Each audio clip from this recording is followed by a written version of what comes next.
하나님의 말씀은 에베소서 5장 1절에서 7절까지 말씀을 오늘 살피도록 하겠습니다. 에베소서 5장 1절에서 7절입니다.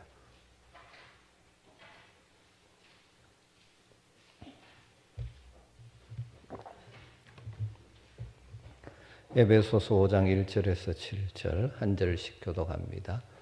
그러므로 사랑을 받는 자녀같이 너희는 하나님을 본받는 자가 되고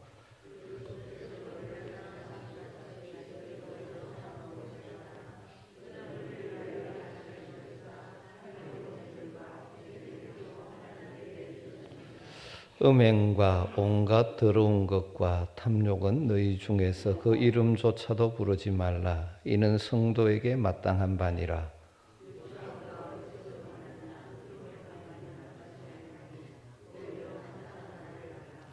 너희도 정녕 이것을 알거니와 음행하는 자나 더러운 자나 탐하는 자 곧 우상 숭배자는 다 그리스도와 하나님의 나라에서 기업을 얻지 못하리니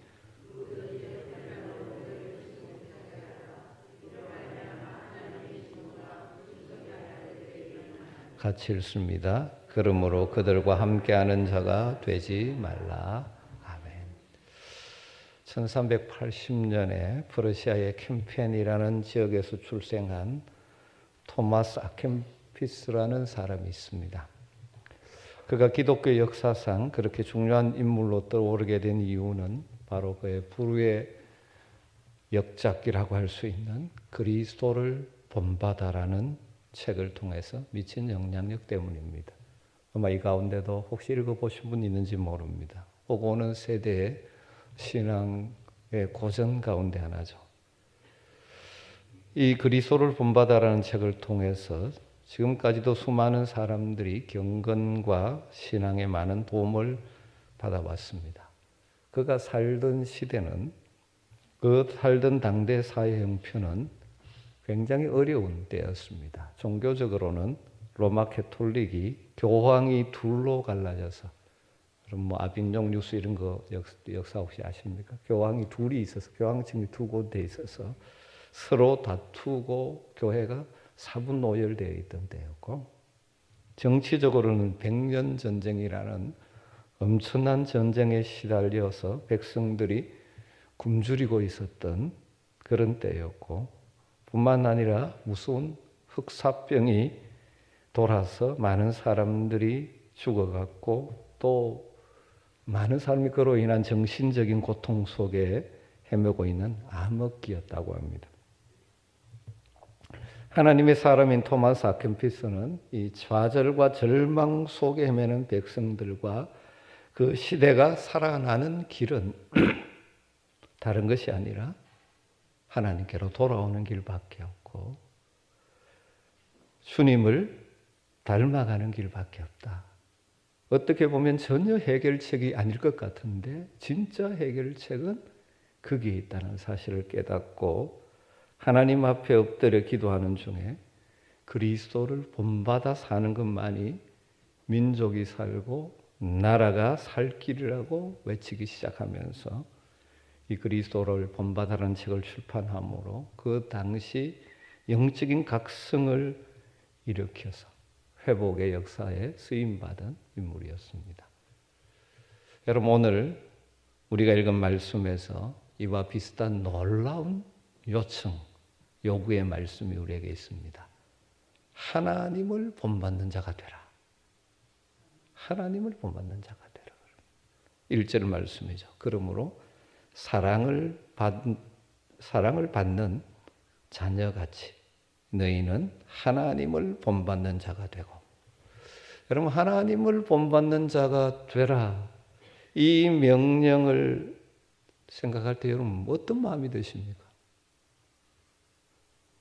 불가능한 것을 요구하는 무리한 요구라고 생각하십니까? 엄청난 부담으로 다가오는 말씀입니까? 피조물인 인간이 어떻게 창조주이신 하나님을 본받을 수가 있겠습니까? 제한된 인간이 어떻게 영원하신 하나님을 본받을 수가 있겠습니까? 그런데 먼저 이 말씀을 통해서 기억해야 될 것은 하나님을 본받는 것이 어떤 율법적인 의무가 아니라 하나님께서 우리에게 주실 수 있는 최고의 초청이라는 사실을 여러분 먼저 기억하면 좋겠습니다. 하나님께서 지극히 우리를 사랑하시기 때문에 그 사랑의 모습으로 우리를 지금 초청하시는 것입니다. 우리 모두 이 말씀을 나같이 부족한 인생이 감히 영광스러운 하나님을 본받아 살 수 있는 놀라운 은총의 자리로 우리를 부르신다는 관점에서 받아들이면 좋겠습니다. 우리가 거듭날 때 우리 속에 새로운 성품, 베드로전서의 표현에 따르면, 베드로후서의 표현에 따르면 신의 성품을 우리에게 창조하셨습니다. 우리가 그래서 하나님을 점점 본받는 자가 되도록 우리를 초청하고 계시는 것입니다. 불가능한 일처럼 보이지만 이 영광스러운 일이에요. 아무나 부른 것이 아니죠. 하나님 우리를 사랑하시기 때문에 우리를 부르셔서 나를 본받는 자가 되라고 우리에게 요청하시는 것입니다. 우리가 어떤 자세로 일하느냐에 따라 대하느냐에 따라서 굉장히 달라집니다. 긍정적인 마음으로 따르면 그만큼 우리는 하나님을 닮아가는 것입니다. 아예 불가능한데 하고 포기하면 아무것도 이루어지지 않는 것이죠. 그렇다면 하나님을 본받는 자가 되는 구체적인 모습이 무엇입니까? 이제 그게 그 뒤에 나오는 것이죠. 첫 번째로는 사랑 가운데 행하는 것입니다. 우리가 하나님을 본받아 살아간다는 것은 모든 일을 사랑 가운데서 행하는 그것이 하나님을 본받는 것이죠. 2절 말씀이죠. 그리스도께서 너희를 사랑하신 것 같이 너희도 사랑 가운데서 행하라. 그는 우리를 위하여 자신을 버리사 향기로운 제물과 희생제물로 하나님께 드리셨느니라. 우리에게 하나님을 본받는 자가 되라고 하시면서 하나님의 수많은 성품 가운데 먼저 뭘 제시합니까? 사랑. 하나님은 사랑의 하나님이시죠. 하나님을 본받는 자가 된다는 것은 우리가 모든 일을 사랑으로 하는 자가 되는 것이 하나님을 본받는 것이죠. 우리가 모든 일을 사랑으로 행할 때 하나님을 닮은 모습을 우리는 드러내게 되는 것입니다. 그러면 사랑 가운데 행하는 이 하나님을 닮은 삶을 살기 위해서 어떤 자세가 필요할까요? 첫 번째로 먼저 우리는 하나님의 사랑을 받는 하나님의 자녀라는 사실을 기억해야 됩니다. 우리 아버지 하나님이 사랑이십니다. 그 아버지의 자녀된 우리도 마땅히 사랑하는 자가 되어야 되는 것입니다. 우리가 성령으로 거듭날 때 우리에게 놀라운 하나님의 사랑을 부어주셨죠. 로마서 5장 5절에 성령으로 말미암아 하나님의 사랑이 우리 마음에 부음받음이니.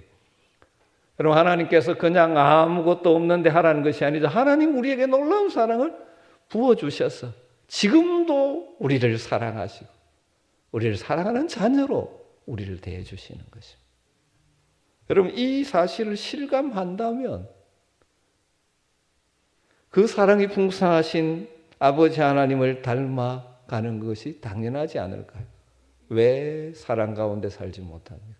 하나님의 사랑이 내게 부음받았다는 것을 실감하지 못하는 하나님의 사랑을 실감하지 못하면 사랑을 못합니다. 여러분 자녀들도 부모의 사랑을 받은 자가 사랑할 줄 압니다. 그런데 그러지 못하고 상처받고 이런 사람들은 사랑을 잘 못합니다. 그래서 또 다른 사람에게 상처 주고. 여러분 하나님의 사랑에 깊이 잠기시기를 주님으로 축원합니다. 그럼 지금도 하나님이 나를 여전히 사랑하신 그 하나님의 사랑 받은 자녀임을 늘 기억하시기를 주님으로 축원합니다. 여러분의 삶에 여건이 어떠 하든지 하나님은 저와 여러분을 여전히 사랑하십니다. 그걸 가슴에 담고 있는 사람은 당연히 우리도 사랑하는 삶을 사는 것이죠. 왜 사랑하지 못하느냐? 하나님의 사랑을 실감하지 못하고 있기 때문에. 교회는 오래 다녀 성경의 지식은 있는데 사랑하지 못하는 사람. 왜 그런지 아십니까? 그 속에 하나님의 사랑이 없기 때문에. 그리고 또 우리에게는 두 번째로 사랑의 모델이 있습니다. 어떻게 사랑하는지 우리에게 보여주신 분이 있죠. 그리스도께서 오늘 말씀에 너희를 사랑하신 것 같이. 여러분, 교육에 있어서 모범의 원리가 굉장히 중요하죠. 본받을 수 있는 본이 있는가 하는 게 참 중요합니다. 이 시대 가정에 어쩌면 큰 문제 중에 하나가 부모가 자녀들에게 본이 되지 못한다는 것입니다. 사실상 원하든 원하지 않든 간에 부모는 자녀에게 이미 무언가 본을 보이고 있는 것입니다. 그런데 부모의 나쁜 본이 있을 수 있고 좋은 본이 있을 수 있죠.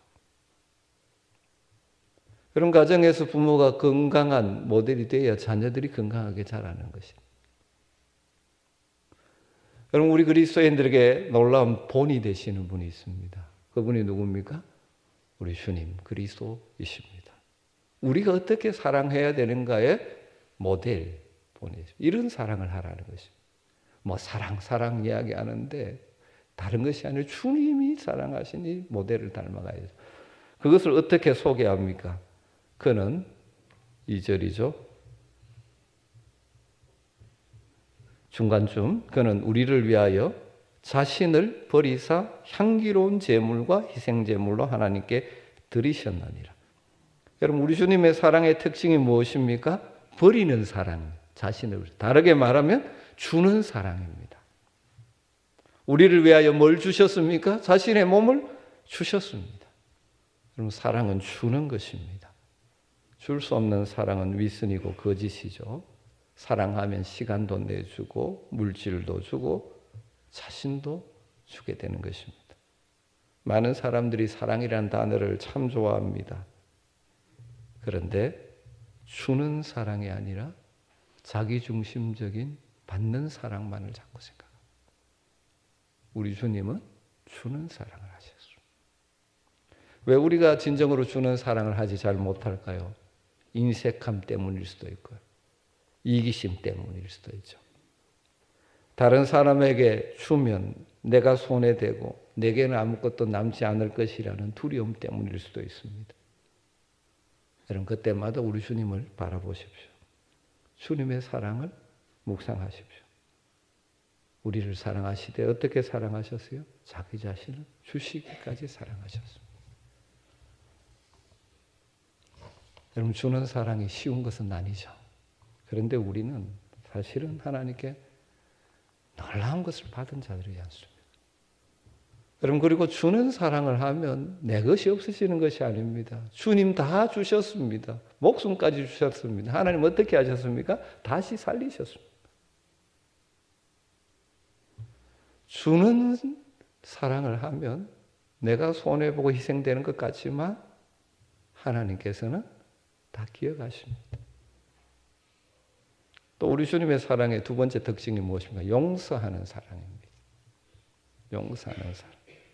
자신을 우리의 죄의 용서를 위한 제물이 되시고 희생제물이 되어주셨습니다. 하나님 받으시기에 합당한 제물이 되셔서 하나님의 의를 만족시키심으로 우리를 의인되게 하시는 사랑으로 우리 가운데 나타나셨습니다. 이 놀라운 우리 주님의 용서의 사랑을 받아 하나님을 아빠 아버지라고 부르는 사랑을 입은 자녀들이 된 것이죠. 이 용서의 기쁨과 감격을 가지고 우리 역시 용서해 주는 사랑의 사람이 돼야죠. 참 이제 오늘 제가 말은 쉽게 합니다만 정말 쉽지 않은 것이죠. 늘 성령을 의지하면서 우리가 서로 사랑할 때 우리는 하나님의 사랑 입은 자녀임이 세상에 드러나는 것이고 우리가 그리스도의 제자임이 드러나는 것입니다. 교회 생활 수십 년 했고 성경 지식을 줄줄 깨고 있어도 이 주는 사랑, 용서의 사랑의 모습이 작다면 진짜 아직까지 하나님을 닮아가고 있는 것 아니죠. 사랑의 하나님이에요. 하나님 우리에게 초청하고 있습니다. 사랑의 사람이 되라고. 놀라운 사랑을 부어주시고 우리의 사랑의 모델 되시는 예수님을 주셨습니다. 하나님을 본받는 자가 되라 하시는데 그럼 하나님을 닮아가는 두 번째 모습은 무엇입니까? 우리 하나님은 어떤 분이세요? 거룩하신 분이죠. 그러니까 하나님을 닮아간다는 것은 거룩한 삶을 추구하는 것이죠. 하나님의 거룩을 우리의 삶에 반영하는 것입니다. 오늘 말씀에서 구체적으로 두 가지 측면에서 거룩을 말합니다. 하나는 성적인 면, 하나는 언어 생활에 구별되어야 한다. 3절 말씀입니다. 음행과 온갖 더러운 것과 탐욕은 너희 중에서 그 이름조차도 부르지 말라. 이는 성도에게 마땅한 바니라. 이 말씀은 그리스도인에게는 그리스도인다운 삶이 있기 때문에 절대로 용납해서는 안 되는 삶의 방식들이 있다는 것이죠. 너희 중에서 그 이름도 부르지 말라. 굉장히 강조하고 있죠. 그 이름도 부르지 말라. 우리가 강력하게 거부해야 되는 삶의 태도입니다. 그것이 너무 추잡한 것이기에 그 이름을 입에 올리는 것조차 해서는 안 된다고 말씀하고 있죠.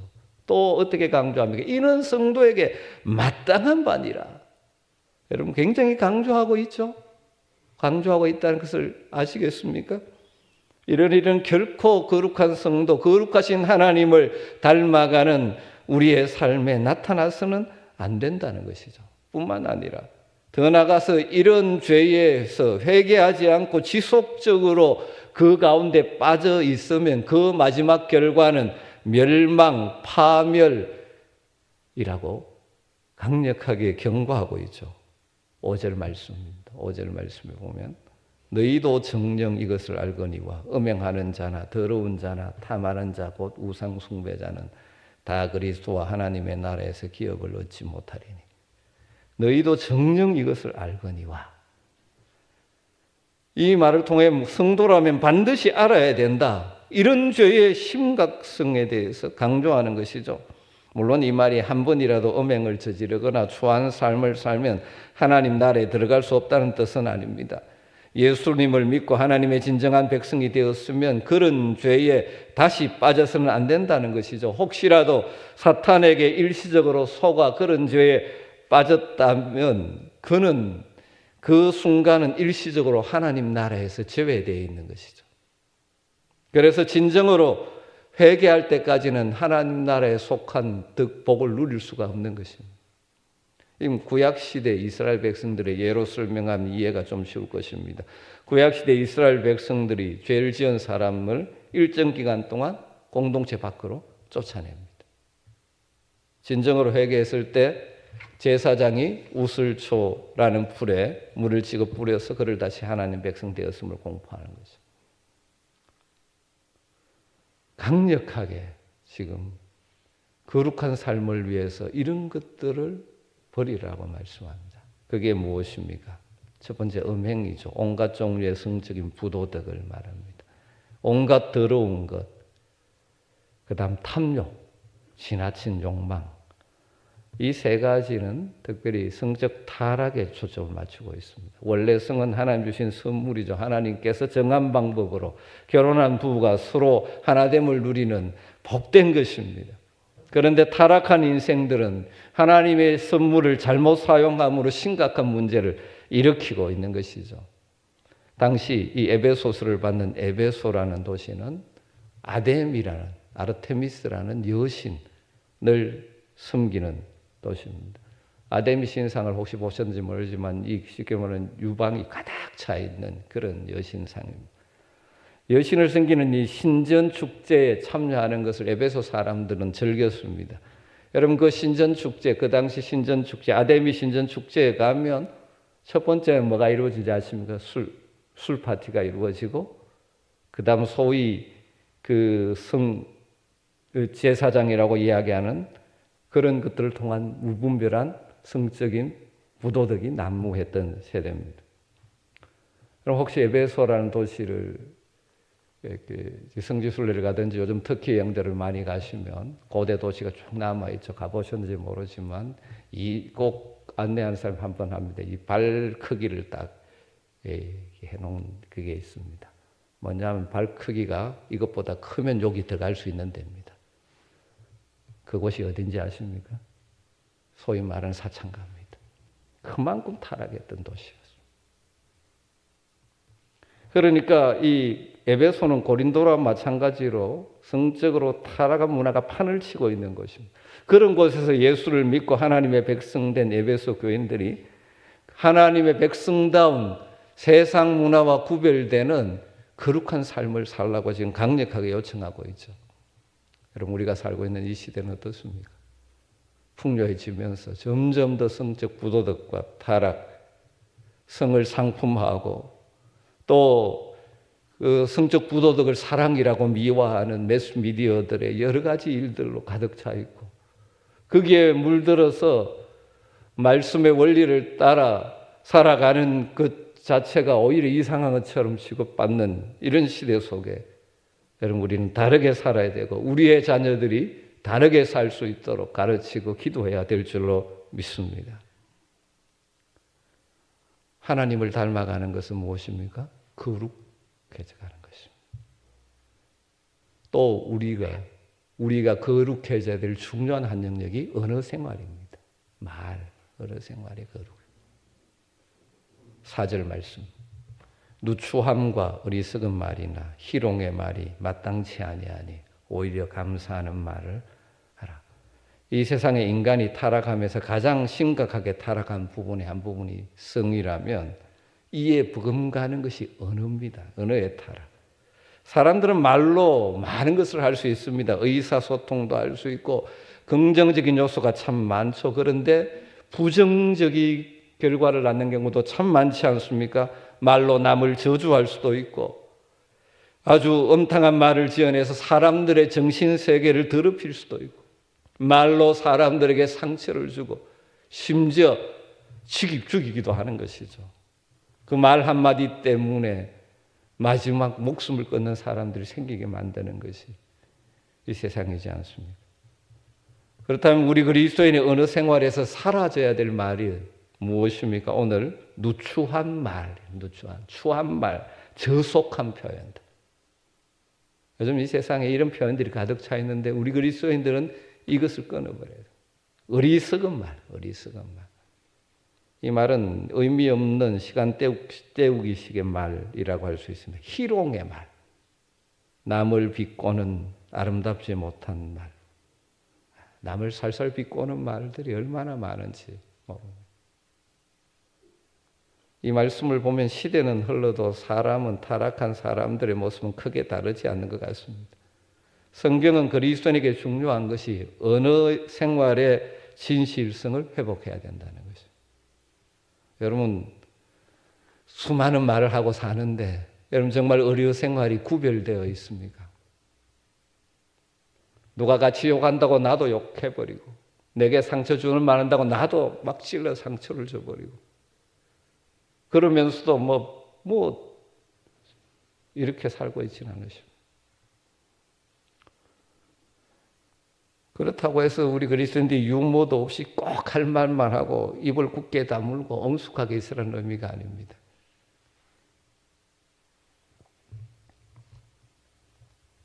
언어에 대해서 이야기하면 실수 안 하려고 입을 다물고 살아야지 그러는데 그건 아니죠. 여러분, 우리가 사람을 기쁘게 하는 것은 이 말 장난을 통해서가 아니라 그 말 안에 담겨 있는 감동을 통해 있습니다. 똑같은 말이라도 좀 더 재미있게 아름답게 표현해서 함께 기뻐할 수 있어야 하는 것이죠. 원래 유머는 그런 것입니다. 그런데 흩은 농담은 상대방의 약한 부분을 찔러서 다른 사람을 웃게 만들고 상대방은 기분 상하게 만드는 거예요. 또 더럽고 추한 말을 막 쏟아놓으면서 그것 가지고 막 웃고 하는 추한 이 음담패설과 같은 그런 농담들. 얼마나 이 세상에 많습니까? 우리는 하나님을 점점 닮아가야 됩니다. 거룩해야 합니다. 우리의 말이 달라져야 합니다.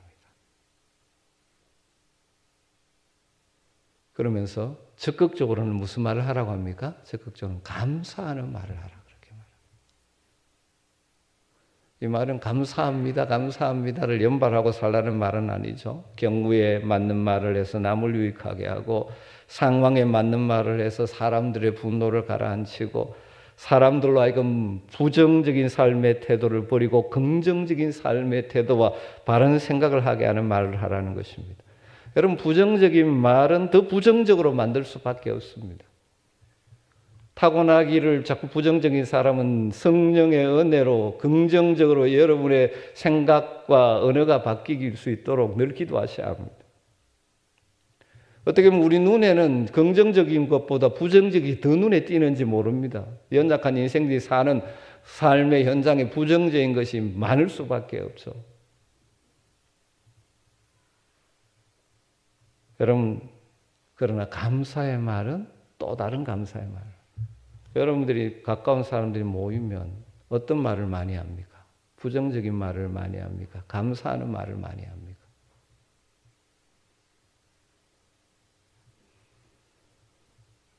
여러분, 우리의 심령에 진짜 기쁨을 주는 것은 감사하는 말입니다. 제가 이렇게 설교하지만 사실은 다 우리가 이 부분에 하나님 앞에서 정말 연약함을 가지고 있지 않습니까? 하나님을 본받는 것이 하루아침에 이루어지는 것 아니죠. 조금씩 조금씩 닮아가는 것입니다. 이 땅에서는 완성되지 않을 것입니다. 그러나 주님 다시 오시면 영광스러운 존재로 서게 될 것입니다. 그때까지 우리는 하나님을 닮기 위해서 힘써야 합니다. 그런데 이러한 하나님을 본받는 고귀한 삶을 방해하는 것이 이 세상에 참 많습니다. 우리를 미혹하는 헛된 말들이 참 많습니다. 그래서 6절에 바울 사도가 뭐라고 하니까 누구든지 헛된 말로 너희를 속이지 못하게 하라. 헛된 말로 우리를 계속 속여서 이 삶을 못 살게 한다는 것입니다. 세상 가운데. 이 시대에는 사람을 속이는 헛된 말이 얼마나 많은지 모릅니다. 여러분, 기도하면서 잘 분별할 수 있었으면 좋겠습니다. 그 헛된 말에 속아 진정한 사랑을 하지 못하는 불행한 인생이 너무 많습니다. 성적인 타락과 탐욕으로 인생을 망치는 사람들이 많습니다. 헛된 농담과 추한 말로 인생을 낭비하는 자들이 참 많습니다. 사랑이라는 이름으로 성적 부도덕을 미화하는 헛된 말이 이 시대에 얼마나 난무하고 있는지 모릅니다. 성경이 말하는 정상적인 부부가 하나님 안에서 사랑하는 삶이 아닌 다른 방식의 성적 부도덕이 사랑이라는 이름으로 미화하고 함으로 말미암아 그 헛된 말에 속아서 그 길을 가다가 결국 불행한 인생이 되는 것이 많죠. 그런 헛된 말에 속아서 수많은 가정이 파괴되고 수많은 사람들의 존엄성이 파괴되고 사회가 피폐해져 가는 것입니다. 놀라운 사실은 오늘 말씀이 사랑으로 사는 것하고 성적인 부도덕은 완전히 반대입니다. 그런데 사람들은 사랑이라는 이름으로 이 타락한 세상의 성적인 부도덕을 합리화시키고 있는 거예요. 여러분, 헛된 말에 속지 마십시오. 욕망의 종로로 돼서 자신의 욕망을 신으로 섬기는 거짓 종교에 미혹되지 마시라는 것입니다. 세상에는 미혹하는 말이 너무 많습니다. 또 그러면서 7절에 이렇게 말합니다. 그러므로 그들과 함께하는 자가 되지 말라. 그들과 함께하는 자가 되지 말라. 참된 사랑의 진리를 왜곡시키고 성적 부도덕을 미화하고 헛된 말로 시간을 낭비하는 그런 류의 사람과 교제를 끊으라는 것입니다. 여러분, 신앙생활에 가장 방해되고 위험한 것 중에 하나가 세속적인 친구들입니다. 전도를 위해서 만나야 되지만 잘 분별해야 됩니다. 그런 사람들의 삶의 방식에 동조되지 마십시오. 여러분, 꼭 여러분 교제권에 예수님을 닮아가는 사람들을 가까이 하십시오. 기도하는 친구를 많이 만드십시오. 참된 사랑을 실천하는 사람들과 가까이 하십시오. 거룩한 삶을 추구하는 사람들과 가까이 하십시오. 감사의 말을 하는 사람들과 함께 하십시오. 그렇게 할 때 우리의 은행을 통해서 하나님을 닮은 모습이 조금씩 더 많이 나타나게 될 것입니다. 여러분, 오늘 우리는 하나님을 본받는 자가 되라는 닮아가라는 영광스러운 초청을 받고 있습니다. 정말 부족하고 연약한 우리 인생을 향하여 하나님 먼저 우리를 사랑하시고 그 사랑을 부어주시면서 나를 닮아라 그렇게 말씀하십니다. 여러분 이 말씀 앞에 다시 한번 우리들을 점검하면서 시간이 가면 갈수록 점점 우리 속에 하나님의 형상이 더 크게 나타나는 저와 여러분 되었으면 좋겠습니다. 크게 두 가지입니다. 모든 일을 사랑으로 하십시다. 그리고 거룩한 삶을 사십시다. 우리 말씀 붙들고 기도하면 좋겠습니다. 우리는 영광스러운 하나님을 닮을 수 있는 하나님의 자녀로 우리를 불러주셨습니다. 하나님을 닮아가는 이 고귀한 삶을 살게 하여 주시옵소서.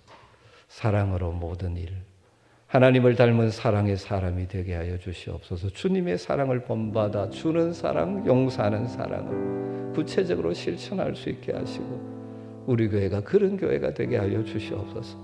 구별되고 거룩한 삶을 살게 하여 주시옵소서. 세상의 추한 풍조와 헛된 말에 속지 않고 감사의 말을 하는 어느 생활에 구별된 삶을 살게 하여 주시옵소서. 오늘 말씀 가운데 여러분에게 무엇이 도전이 되고 이 말씀 앞에 여러분의 연약함이나 주님 앞에 내려놓아야 할 것들이 없습니까? 내려놓으며 주님 부족합니다.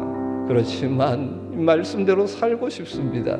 성령으로 나를 만지셔서 정말 점점 더 하나님을 닮아가는 복 있는 인생 되게 하여 주시옵소서. 내가 그렇게 되고 우리의 가족이 그렇게 되고 특별히 이 타락한 시대에 살아가는 우리의 자녀들이 이렇게 되게 하여 주시옵소서. 오늘 말씀 붙들고 간절하게 기도하도록 하겠습니다. 기도합니다. 아버지 하나님,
거룩하게 살게 하소서.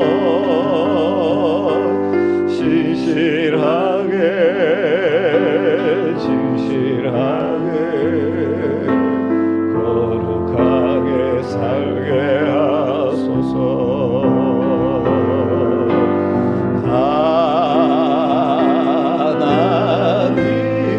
하나님 나의 마음 만져주소서.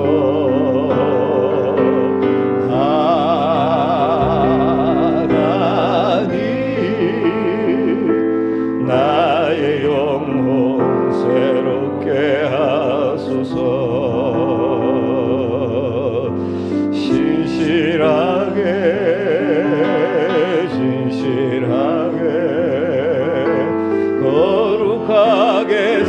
살게 하소서. 신실하게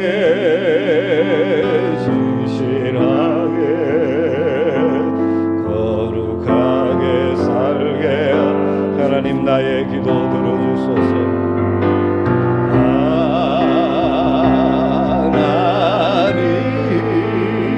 하나님 나의 기도 들어주소서.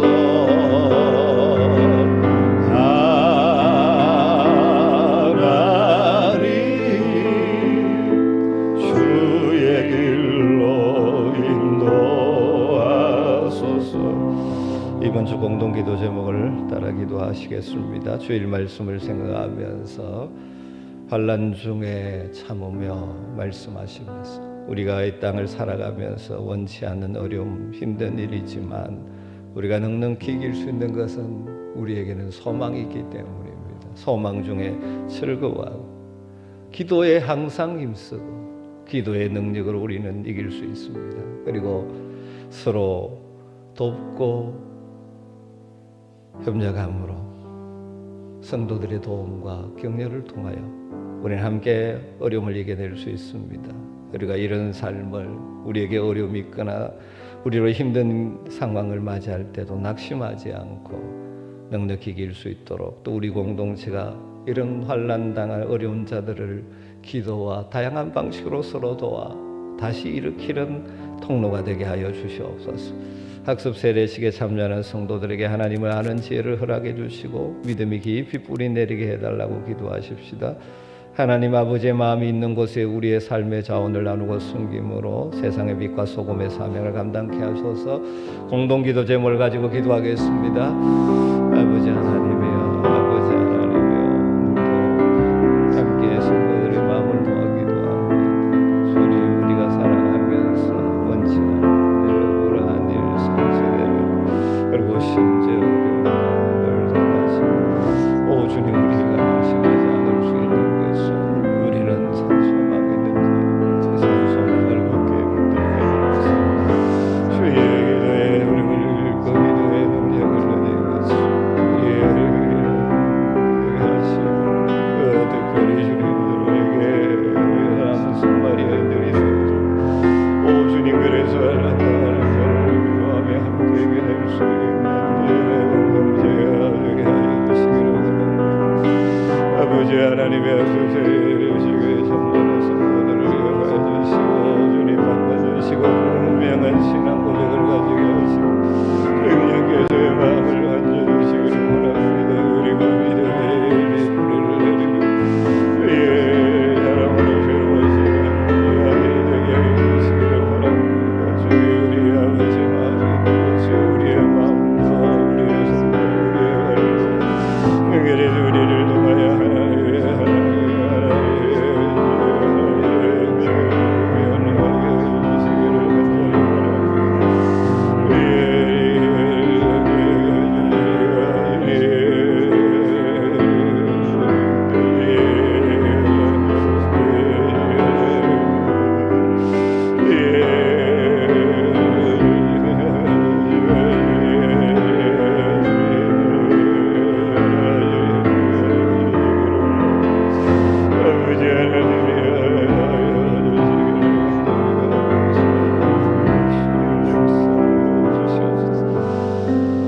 기도해야 될, 기도하지 않으면 알 수 없는 이 나라의 민족을 위해 기도하면 좋겠습니다. 하나님 이 땅을 긍휼히 여겨주십시오. 특별히 주님, 우리 정말 산불이 무섭게 지금 번지고 잡히지 않고 많은 사람들이 지금 고통당하고 있고 어제 저녁에만 해도 우리 성도들 가운데도 부모님이 그쪽 지역에 있어가지고 막 여러 가지 염려하고 기도 부탁하고 뭐 그런 일들이 있었죠. 지금 그런데 이게 참 어려움이 있습니다. 하나님 정말 이 땅을 긍휼히 여기셔서 이 땅을 긍휼히 여기셔서 더 이상 확산을 막아 주시옵소서. 속히 비를 내려 주시옵소서. 이 땅 그리고 이로 인하여 지금 고통당하고 있고 힘들어하고 있는 자들을 위로해 달라고 나라와 또 이 산불로 인하여 고통당하는 자들을 품고 우리 같이 한번 기도하도록 하겠습니다. 아버지 하나님이여, 이 땅 이 나라가 주님의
좋으신 분입니다. 우리의 삶의 현장에는 하나님의 선하심을 의심하게 하는 일들이 너무 많이 일어나고, 그래서 정말 하나님 왜 이렇습니까? 라고 불평하기 쉬운 현실 속에 살아갑니다. 그러나 우리가 다 이해할 수 없기 때문이지만 하나님 궁극적으로 하나님 보시는 시선은 우리의 시선과 다를 때가 많을 것입니다. 우리는 눈앞의 것을 보지만 하나님은 멀리를 보시고 궁극적으로 선을 이루어 주실 줄 믿습니다. 우리가 어려울 때마다, 내 생각대로 일이 되지 않을 때마다, 마치 하나님이 살아 역사하지 않고 우리의 기도를 듣지 않는 것처럼 느껴질 때마다 더욱 붙들어야 될 것은 우리 하나님의 선하심입니다. 우리 찬양하고 기도하겠습니다.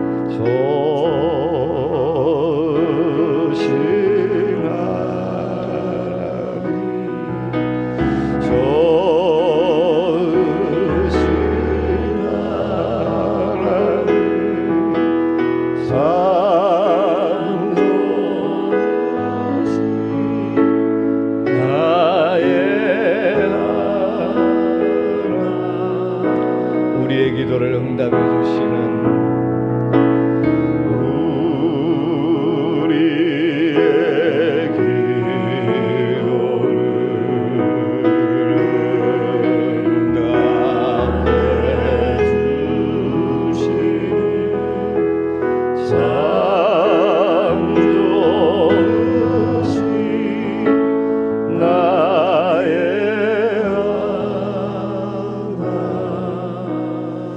여러분이 계속 기도하고 있는, 그러나 아직까지 응답되지 않는 기도들, 그러나 포기하지 말고 하나님의 선하심, 하나님의 때를 기다리며 기도하면서 또 하나님 앞에 열린 마음으로 기도함으로 하나님이 일하심 앞에 겸손하게 순종하기를 원하는 마음으로 여러분의 기도 제목을 올려드리고, 우리 공동체 연약한 자들을 품고 주님이 찾아가시고 고치시고 회복시켜 주시기를 우리 주님 이름 한번 부르고 간절하게 기도하겠습니다.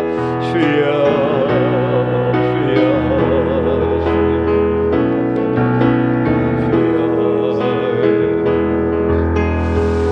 아버지 하나님이여,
주님 가르치신 기도 올려드리겠습니다.